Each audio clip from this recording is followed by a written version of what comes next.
E aí, pessoal, tudo bem? Vamos nos preparar, tá, para falar mais um módulo aqui.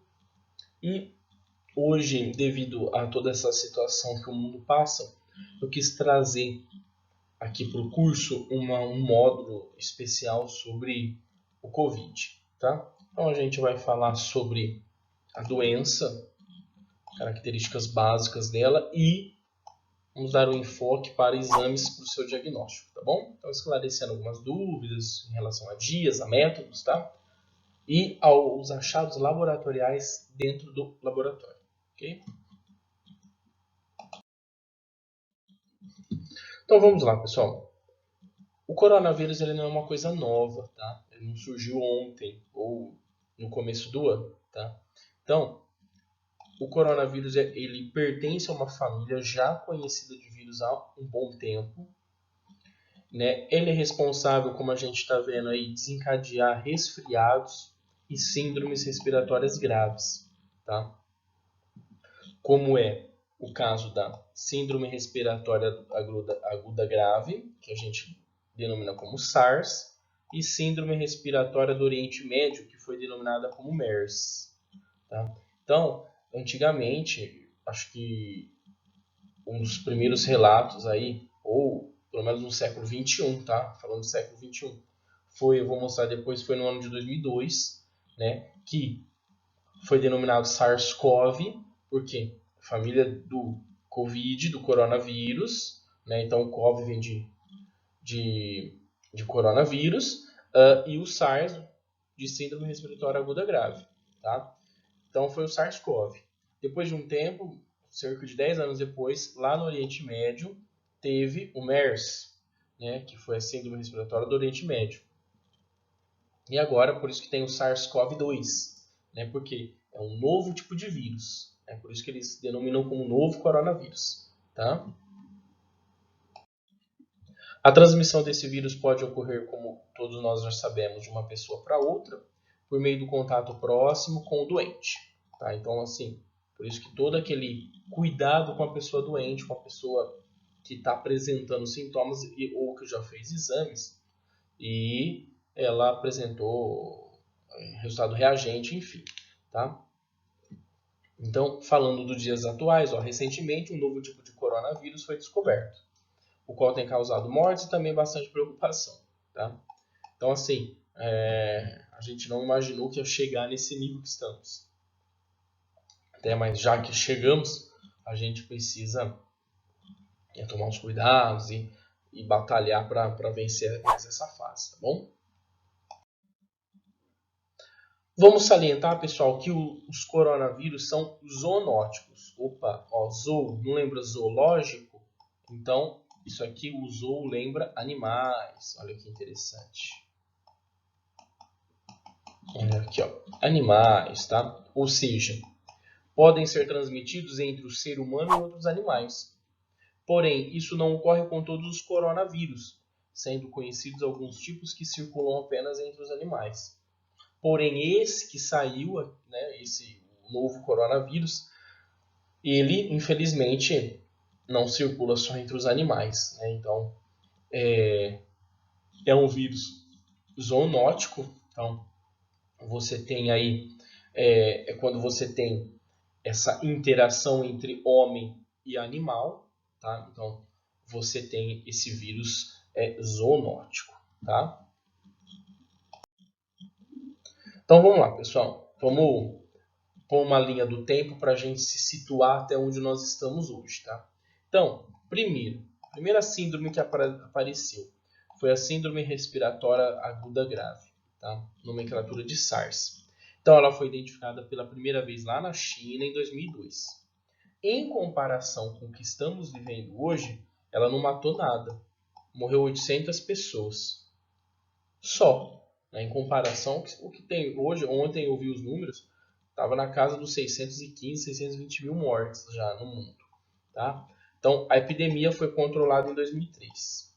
Né? E, se eu não me engano, essa primeira aparição do vírus estava relacionado com um animal que chamava civeta. tá? Então, dei uma pesquisada aí, pelo que eu entendi e li, em 2002 o coronavírus estava relacionado com esse animal, as civetas. Beleza. Então foi controlado, passou, vida que segue. Depois veio a síndrome respiratória do Oriente Médio, chamado MERS. Né? Foi identificado na Arábia Saudita em 2012. Os sintomas eles eram semelhantes ao da outra doença, ou seja, febre, tosse e falta de ar. Né? Aqui estava relacionado, o hospedeiro foi identificado que era os camelos, tá? E também os dromedários. Beleza? Então, aqui estava relacionado com animal, ok? E foi controlado, tudo bonitinho, certinho. E aí nós chegamos ao ano de 2019 a 2020. Então, olha só que coisinha interessante. Ó.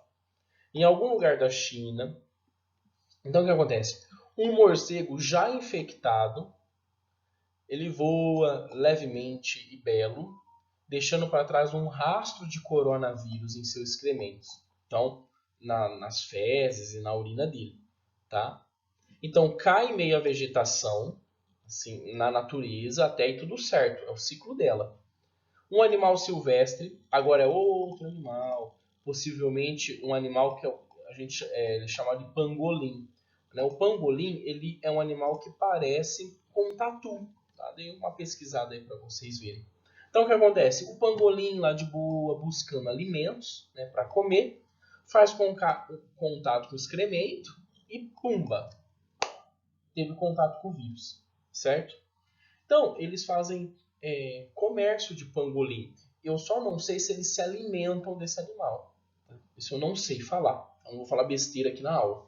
Mas eu sei que eles fazem comércio. O que acontece? Capturaram um pangolim, então ele entra em contato com seres humanos e acaba infectando alguém.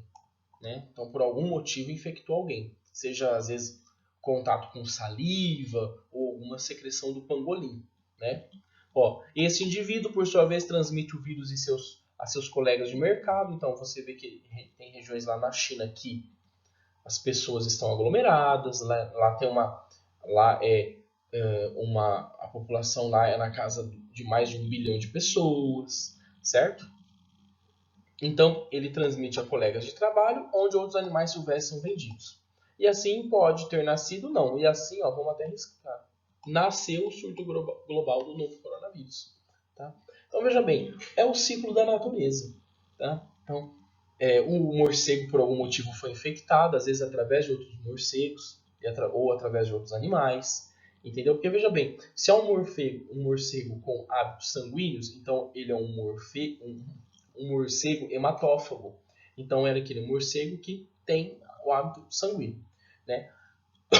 O que acontece? Às vezes ele quis se alimentar de um pangolim ou de outro animal que estava com esse vírus infectado. No ato da hematofagia, né, da alimentação através do sangue, ele se contaminou. Então tem tudo isso. Né? Tudo isso está envolvido. Tá? E passa para um animal, o animal tem contato com o humano e assim vai. Né? Vou abrir um parênteses aqui. O HIV. Né? Essa doença está relacionada com os macacos. Né? A teoria mais aceita é que, em algum momento, esse vírus causava imunodeficiência nos primatas, nos macacos, e, em algum determinado momento, um homem, enfim, por algum motivo, seja às vezes tentando domesticar o macaco, o animal, teve contato aí com secreção, com sangue, e esse vírus entrou no corpo humano e passou por transformações, né? Porque a princípio ele causava a imunodeficiência no animal, no macaco, e ele passou por algumas transformações e, enfim, também teve uma época que foi uma grande epidemia na década de 80. Tá? Então, assim, está relacionado com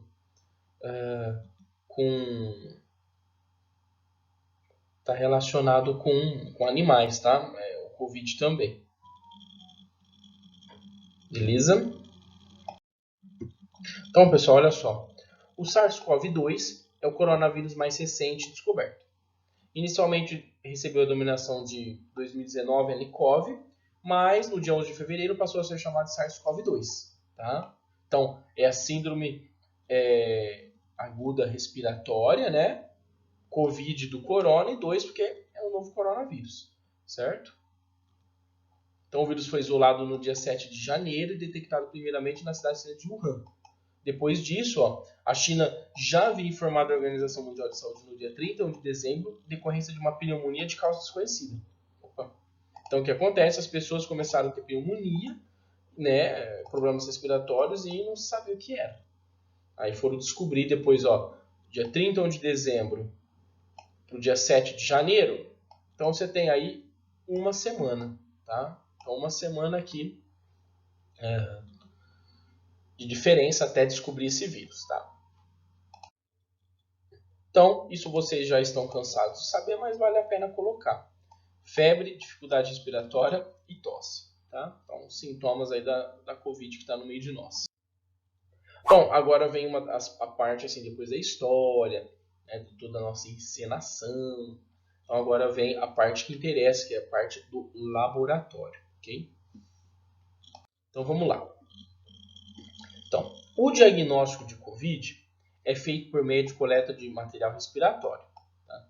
Então, o material é levado aos laboratórios que realizarão exames de biologia molecular para detectar o RNA do vírus. Tá? Então, veja bem, muitos estudiosos, cientistas, pessoal, não consideram os vírus como um ser vivo. Por quê? Porque, veja bem, o organismo, para ele ser considerado um ser vivo, ele precisa ter algumas capacidades. Então, assim, ele precisa ser capaz de crescer, se ambientar onde ele está. Então, ele fazer parte do ambiente que ele vive. Para você ser um ser vivo, você tem que ter um crescimento, você tem que ter uma atividade metabólica, você tem que ter capacidade de reprodução, certo? O vírus, veja bem, o vírus ele não consegue fazer isso fora do corpo, né? Então, assim, você tem uma bactéria. Então, a bactéria ela vai criar uma coisa que chama esporos bacterianos. O que acontece? A bactéria, às vezes, ela é exposta a ambientes com pouca umidade, pouca água, pouca luz, pouco oxigênio. Para ela sobreviver, ela entra nesse estágio de esporo. Então, é um esporo bacteriano. Tá? Então, esse esporo bacteriano, ele vai sobreviver no meio com pouco oxigênio, pouca luz, pouca umidade, pouca água. Quando ele entra em contato com o organismo de novo, que tem tudo em abundância, a bactéria, né, começa a sua atividade de novo. O parasita, igual, tem parasitas que vivem no solo, então quando ele entra em contato com a pele, ele penetra. Beleza, agora o vírus não consegue fazer isso. Ele só vai conseguir ter uma vida, vamos dizer assim, dentro do organismo. Tá? Então, o princípio é esse. Então, veja bem, quando você vai fazer exame da Covid, deixa eu passar aqui que vai ficar mais fácil entender. Por que esse aqui é considerado o padrão ouro? Opa, vai ficar feio, mas vocês vão entender. Padrão ouro.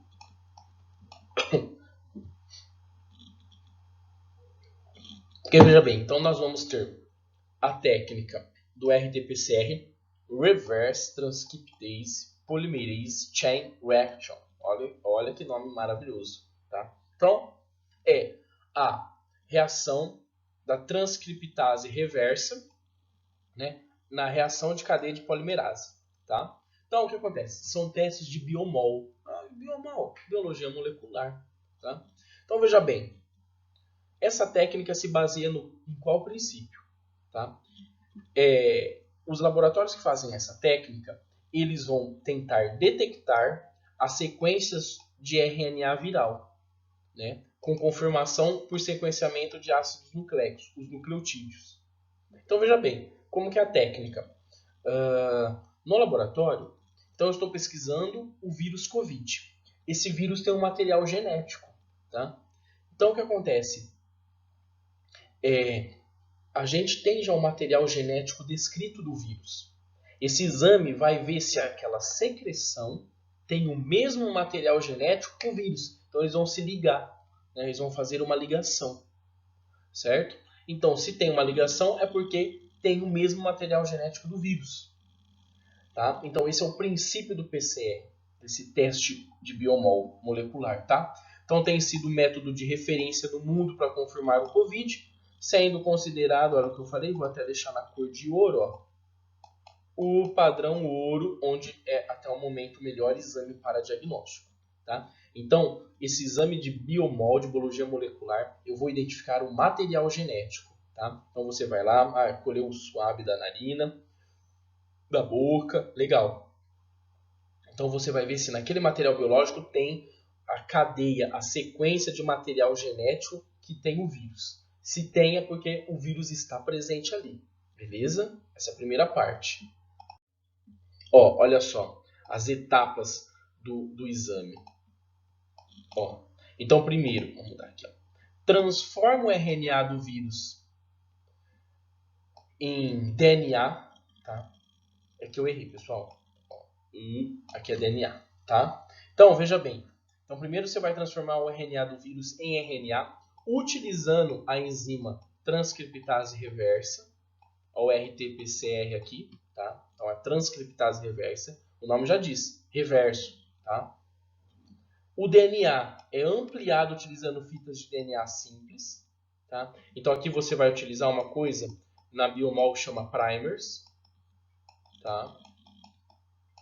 Primers. Beleza? Então, esse DNA vai ser ampliado. Então, aqui você vai ver o material genético. Observa se há sinais dos vírus nas amostras. Então, a mesma coisa, é o material genético. Tá? Tem material genético. É o mesmo material genético das amostras do vírus? É.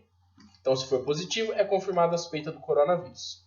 Beleza? Essa é a técnica do PCR. Ó, a detecção do vírus de PCR em tempo real permanece ainda o teste laboratorial de escolha e é utilizado na fase aguda. Olha que importante, fase aguda, nos primeiros dias. Ó. Entre o terceiro até o segundo é observável. Terceiro e sétimo dia da doença, preferencialmente. Tá? Então, pessoal, fase aguda, os primeiros dias, PCR, tá? Continuando, olha aqui, esse é o swab, tá? Para você que trabalha, geralmente, a ponta do swab é material que chama rayon. Assim, ó, né? Ele não é algodão. Então, assim, se você põe algodão, você pode fazer com que o material fique nas narinas, enfim. Esse aqui ele é bem fixo, esse rayon, ele não sai, tá? Então, é isso que você utiliza. A coleta principal, olha só, é da nasofaringe e também tem a orofaringe, né? Olha o da nasofaringe, você pega aqui no assoalho, né? Olha aqui a nasofaringe, essa região anterior aqui, tá? Das narinas, ok? Então é aqui que você vai colher o suave, tá? Então vai colocar o suave, vai dar uma giradinha e vai tirar, beleza? E temos os testes rápidos, tá, pessoal? Então, o que é o teste rápido? O nome já diz, tá? Então, teste rápido é aqueles cuja execução, leitura e interpretação dos resultados são feitos em no máximo 30 minutos. Além disso, são exames de fácil execução. Né? Então, no laboratório aí, tranquilo, né? O teste rápido já vem pronto, é só você utilizar o sangue, o soro, o reagente e já fez e já está pronto, tá? Ele é rápido, só que ele exige responsabilidade, tá bom?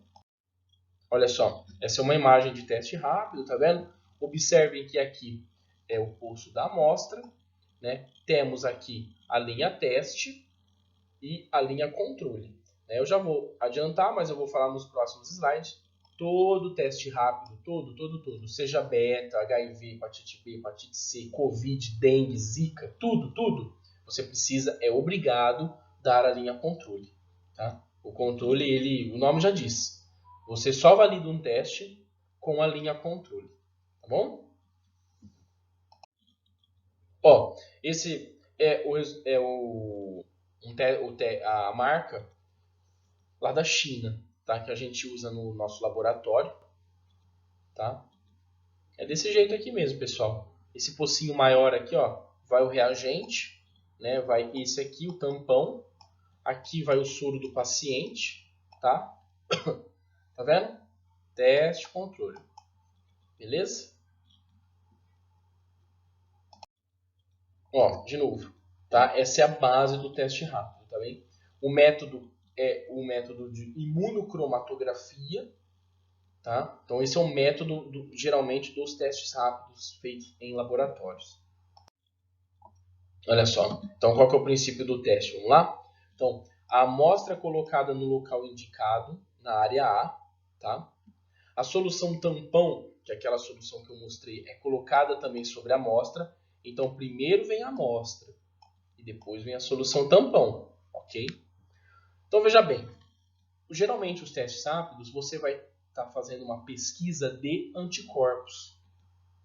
Né? Então, o que acontece? O organismo entrou em contato com o vírus. O vírus produz um antígeno, que são substâncias patógenas. Então, o organismo, para batalhar, entrar em contato com esse anticorpo, esse antígeno, ele produz anticorpos, tá bom? Então, os anticorpos, eles são as moléculas, né? As imunoglobulinas de defesa contra esse antígeno. Então, veja bem, aqui nessas linhas aqui, o que vai estar impregnado? Nessa linha de teste vai estar impregnado o antígeno do vírus. Então, as substâncias que eles produzem. Então, veja bem, se o soro do paciente está produzindo anticorpos, então, olha só, esses anticorpos presentes no soro vai andar, ó, eles vão começar a andar, pela membrana, passando pela área I, onde se liga a uma substância que a gente chama de conjugado, e prossegue em direção à área do teste, tá? Então, veja bem, aqui eles vão se ligar a uma outra substância que a gente chama de conjugado. Então, na área T, olha a área T aqui, ó. O complexo anticorpo que está presente aqui no soro, ó. A amostra está aqui, opa. Aqui tem anticorpo, tá? Vai se ligar no antígeno que está impregnado nessa linha. Então, ele foi impregnado propositalmente nessa posição aqui, né? Lateral, nessa posição de linha, tá? Então, o anticorpo vai se ligar aos antígenos do agente infeccioso investigado, da COVID, formando uma linha colorida. Beleza, tá bom. Então, aqui você vai ter a primeira reação. Isso vai continuar a migrar.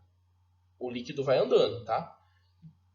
O conjugado não ligado ao anticorpo continua a migração ao longo da membrana de nitrocelulose, que é a membrana de papel aqui, em direção à área C, onde são capturados por anticorpos anti-imunoglobulinas. Certo? Então, veja bem, aqui é a linha controle. Então, a linha controle sempre vai aparecer. Tá? Então, veja bem, aqui foi impregnado anticorpos anti-imunoglobulinas. Tá? Então, o que você tem no seu sangue? Né?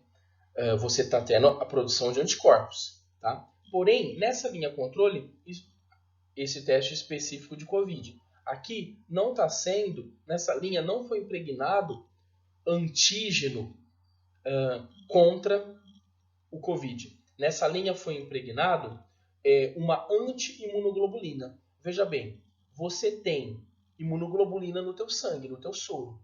Né? Você tem todas as imunoglobulinas. Então elas estão circulando por aqui. Aqui nessa linha é impregnado um anti-imunoglobulina. Tá? Então vai ter uma ligação entre as imunoglobulinas que você tem no teu sangue e essa linha com anti-imunoglobulina. Então vai dar uma reação, vai dar um choque. É onde você tem a segunda linha. Tá bom? Então a linha controle, por isso que ela é obrigada a dar em todo o teste. Tá? E uma coisa muito importante dos testes rápidos, né, que vocês vão ouvir bastante aí, às vezes na mídia, enfim. Temos a sensibilidade e a especificidade. A sensibilidade, pessoal, é a capacidade de um teste identificar, dentre as pessoas com suspeitas de doença, no caso a COVID, aquelas que realmente estão doentes. Então essa é a sensibilidade.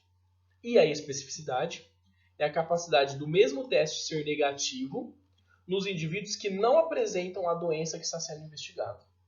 Tá? Então veja bem, um teste perfeito seria aquele que apresenta 100% de especificidade e 100% de sensibilidade. Tá? Isso é praticamente impossível, entendeu? Tem sempre alguns fatores aí que vão influenciar. Então você pega testes aí de até 99% de especificidade ou sensibilidade, ou um pouquinho menos. Tá?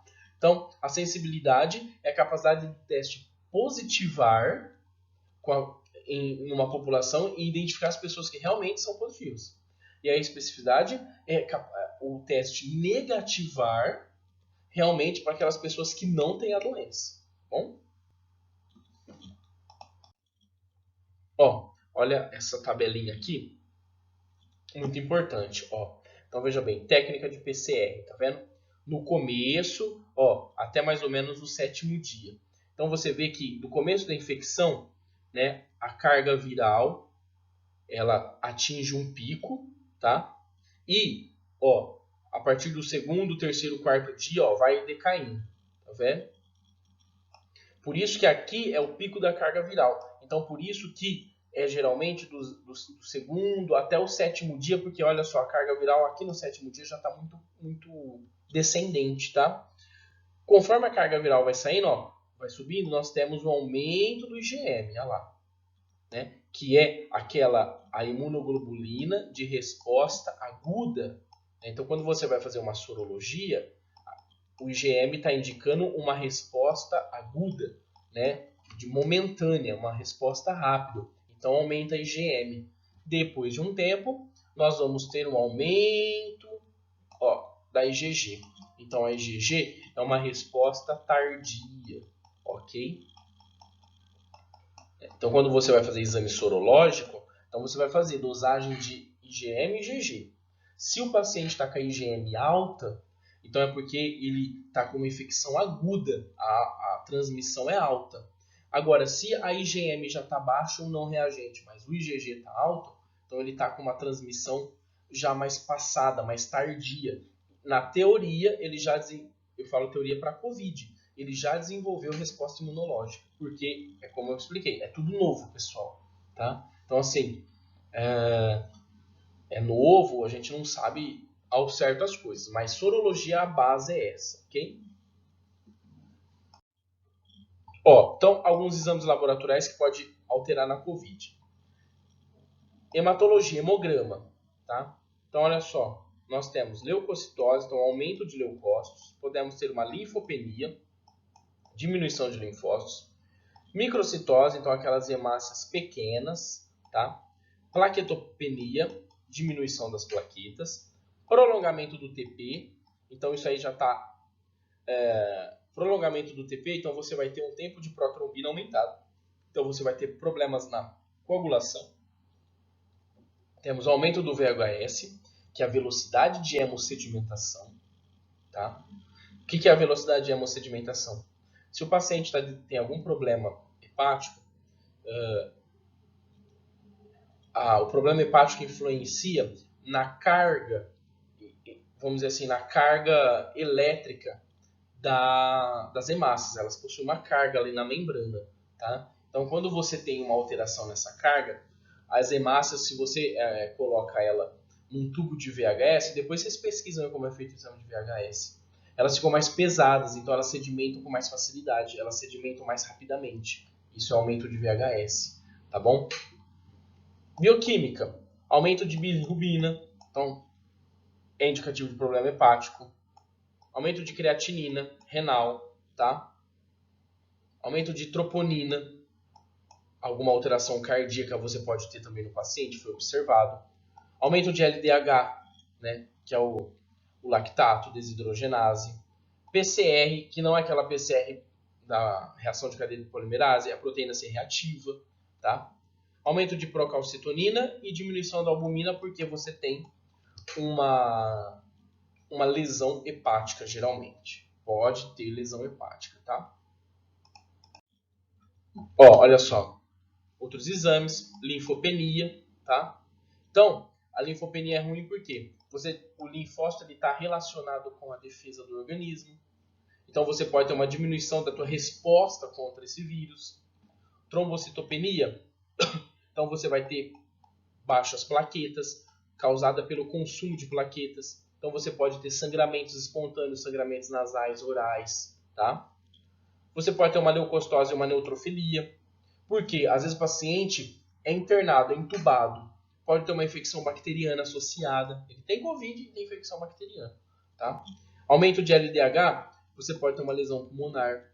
Né? Então você começa a não ter uma oxigenação correta. Então vai aumentar teu lactato. Aumento de TGO, TGP, AST, ALT, lesão hepática, certo? Então relacionados os dois à função do fígado. Aumento do dedímero, né? É um exame que está um exame que está alterado quando você tem uma ativação da coagulação, então quando a sua coagulação está alterada, tá? E diminuição da albumina sérica, porque você tem um comprometimento do fígado. Geralmente, por que acontece isso, pessoal? Quem sintetiza, quem fabrica a albumina é o fígado. Então, se você tem um aumento de TGO-TGP, você está lesionando o fígado, né? Então, as enzimas que indicam lesão. E, em contrapartida, o fígado lesionado ele não consegue produzir albumina. Então, você vai ter uma diminuição da albumina. Ok? Então, queridos, era isso que eu queria passar. Esses conceitos básicos sobre o Covid. Espero que tenha ficado coisas esclarecidas. Qualquer dúvida, pode mandar zap, mensagem, estou à tua disposição. Beleza? A minha gratidão a vocês e até a próxima.